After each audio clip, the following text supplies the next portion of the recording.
పత్రికా రంగంలోనూ అటు సినిమా, టీవీ రంగాల్లోనూ తనదైన ముద్ర వేసిన చెరుకూరి రామోజీరావు మృతి పట్ల తెనాలి తెలుగుదేశం పార్టీ సంతాపం ప్రకటించింది. పార్టీ కార్యాలయంలో రామోజీరావు చిత్రపటానికి పూలమాలలు వేసి నివాళులర్పించింది. రామోజీరావు సంస్థల ద్వారా లక్షలాది మందికి ఉద్యోగాలు, ఉపాధి కల్పించిన చెరుకూరి రామోజీరావు మృతి తెలుగువారికి ఎంతో బాధాకరమైన విషయమని తెలుగుదేశం పార్టీ నాయకులు పేర్కొన్నారు. టీడీపీ కార్యాలయంలో దివంగత రామోజీరావుకు సంతాపం తెలిపిన నాయకులు తెలుగువారి ఖ్యాతిని తమ పత్రిక, టీవీ రంగం ద్వారా పెంపొందించారని అన్నారు.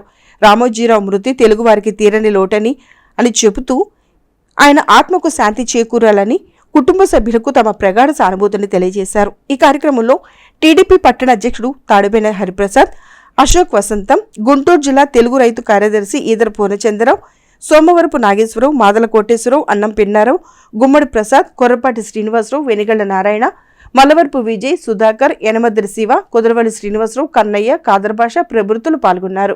అతి సామాన్య స్థాయి నుండి ఎవరు ఊహించని విధంగా అత్యున్నత స్థానాలకి చేరిన రామోజీరావు గారు ఈరోజు చనిపోవటం చాలా బాధాకరమైన విషయం. పత్రికా రంగంలో ఒక ఒరవడి సృష్టించి దాన్ని అంచెలంచెలుగా పత్రిక అంటే ఎలా ఉండాలి, పత్రిక ఎప్పుడు కూడా భావితరాలకి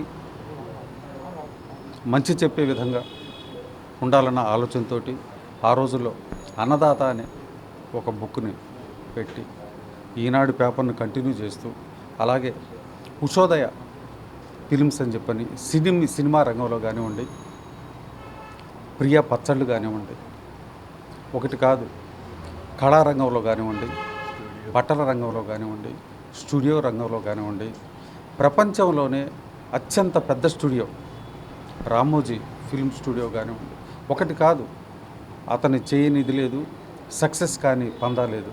అతని మీద ఎంతోమంది ఎన్నో రకాలుగా బురద జాలాలను చూసినా కూడా అది వాళ్ళ మొహం మీదే పడ్డట్టుగా ఎప్పుడు కూడా కడిగిన ముచ్చులాగా బయట పడుతుండేవాడు. గొప్పవాడు. మార్గదర్శి సిట్స్ అని స్థాపించి అతి చిన్న స్థాయి నుంచి 10 రూపాయల దగ్గర నుంచి కోట్ల రూపాయల వరకు ఎలా దాచిపెట్టుకోవాలో మధ్యతరగతి, బడుగు బలహీన వర్గాలకి నేర్పి వాళ్ళకి ఎంతో కొంత ఇది ఇలా గనక మనం ఉంటే మనం ఎదుగుదలకి బాగుంటుందన్న ఆలోచనతో ఎంతోమందికి ఎన్నో రకాలుగా సేవలు అందించిన మహానుభావుడు, తెలుగుదేశం పార్టీకి ఎన్నంటి ఉండే గొప్ప వ్యక్తి, ఎన్టీ రామారావు గారికి అతి సన్నిహితుడు. ఎప్పుడు కూడా పత్రికా రంగంలో పొరపాటు అనేది లేకుండా అతను ప్రజలకి నిజాలు తెలియజేసిన గొప్ప వ్యక్తి.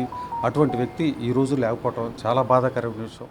అన్నదాత అనే పత్రికను పెట్టి ఆ పత్రికను ఆయన చేసిన వ్యాపారాల్లో అన్నిట్లోకి ఆయనకి లాస్ వచ్చిన పత్రిక అన్నదాత అయినా కూడా ఆ లాసును కూడా ఆయన భరాయించి రైతులకు మేలు చేయాలని అన్నదాత పత్రికను కంటిన్యూ చేసి మొన్నటి వరకు ఇచ్చేశారు. అయినా ఇప్పటికీ కూడా ఆయన టీవీలో ఒక అరగంట ఉదయము సాయంత్రం రైతుల కోసం ప్రత్యేకంగా సమయాన్ని కేటాయించి రైతుల కోసం ఆయన చివరి నిమిషం వరకు రైతులకి సేవ చేయాలి, నేను రైతు కుటుంబంలో నుండి వచ్చాను, నేను ఎంత ఎదిగినా రైతును మర్చిపోకూడదని ఆయన రైతుల కోసం నిరంతరం శ్రమించారు.